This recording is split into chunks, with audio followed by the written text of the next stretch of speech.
Assalamualaikum warahmatullahi wabarakatuh.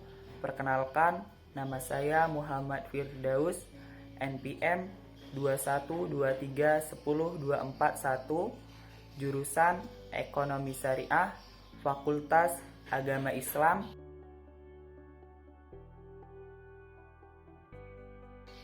Sebelum saya menjelaskan materi mengenai pusat-pusat peradaban di Indonesia, saya akan menjelaskan proses masuknya Islam di Indonesia. Proses masuknya Islam di Indonesia tidak lepas dari kegiatan perdagangan. Indonesia yang dikenal dengan hasil buminya menjadi daya tarik bagi bangsa lain, antara lain Cina, India, Arab, dan Persia. Mereka berdatangan ke Indonesia untuk berdagang. Kedatangan mereka melalui Selat Melaka yang lambat laun tumbuh dan berkembang menjadi salah satu jalur perdagangan internasional.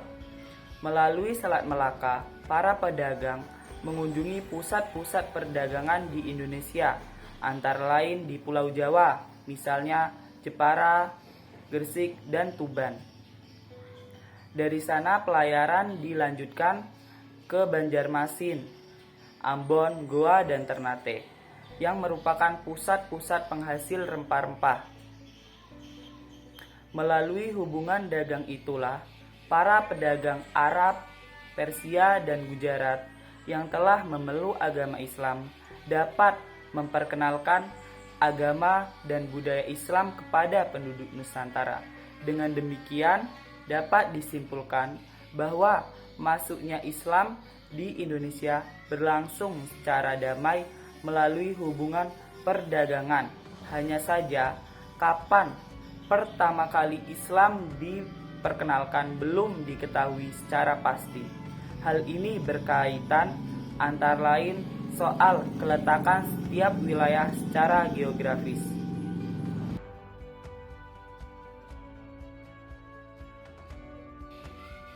Pusat-pusat peradaban di Indonesia terbagi menjadi 4 daerah. Yang pertama Aceh, yang kedua Jawa Barat, yang ketiga Jawa Tengah dan Jawa Timur, dan yang keempat Sumatera.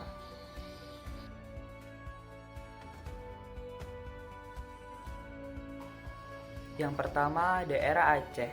Aceh memiliki pusat dunia Islam di Asia Tenggara.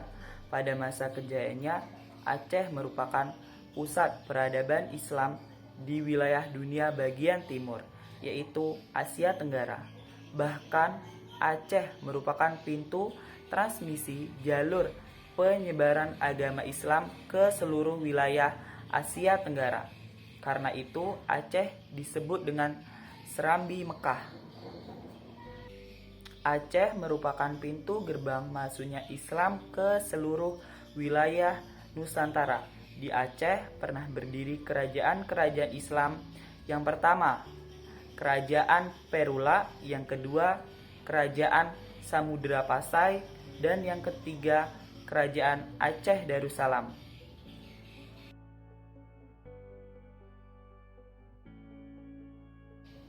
Yang kedua, daerah Jawa Barat. Penyebaran agama Islam di tanah Jawa juga tidak bisa dilepaskan dari wilayah Jawa Barat. Untuk wilayah Jawa Barat sendiri, Islam berkembang sangat pesat, terlebih menimbang kabar bahwa masyarakatnya di dalam sudah sangat religius sejak dahulu. Terbukti dengan mempercayai adanya roh-roh serta hal yang perlu mereka sembah. Pun hal ini terjadi jauh sejak agama Hindu dan Islam belum menginjakkan kaki di tanah Pasundan, hingga pada akhirnya agama Islam datang.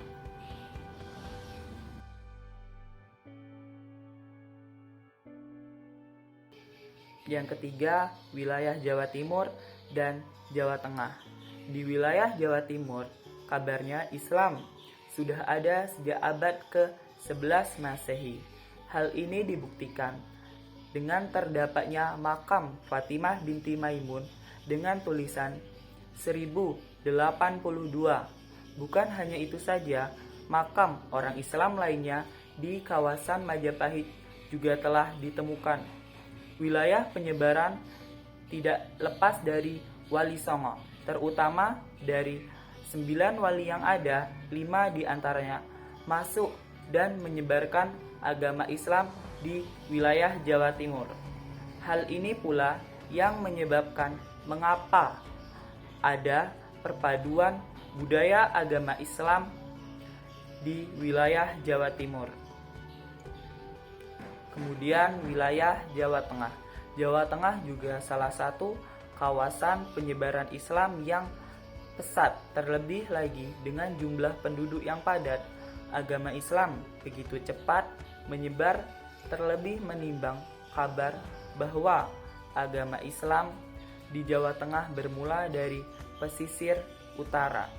Ketiga wilayah seperti halnya Jepara, Kudus, dan Demak adalah wilayah pokok asal mula Islam ada di Jawa Tengah.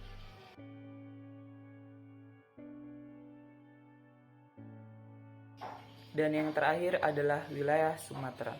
Salah satunya adalah dimulai pada abad ke-7 Masehi. Kabarnya pada masa itu sudah berdiri kerajaan Buddha, sehingga sebenarnya untuk masuknya Islam pun terbilang cukup sulit. Pada masa itu kerajaan Buddhanya adalah Sriwijaya. Sriwijaya sedang mengalami tekanan karena adanya serangan dari India. Maka tidak ada pilihan lain untuk masuk Islam. Kabarnya juga karena adanya perkampungan Islam di sana, baik dari pedagang Arab maupun India yang telah beragama Islam, semakin gencar menyebarkan agama Islam. Ditambah lagi dengan ditemukannya batu nisan yang bertuliskan Islam. Kesimpulannya adalah Islam telah melahirkan revolusi kebudayaan dan peradaban. Peradaban Islam berkembang sangat maju dalam percaturan peradaban di Indonesia, sehingga muncullah kawasan-kawasan pusat peradaban Islam yang masing-masing memiliki karakteristik sesuai dengan kondisi sosial, budaya, dan politik yang mendukung. Video ini saya buat untuk memenuhi ujian akhir semester. Jika ada kesalahan dalam video mohon dimaafkan. Saya Muhammad Firdaus. Sekian. Assalamualaikum warahmatullahi wabarakatuh.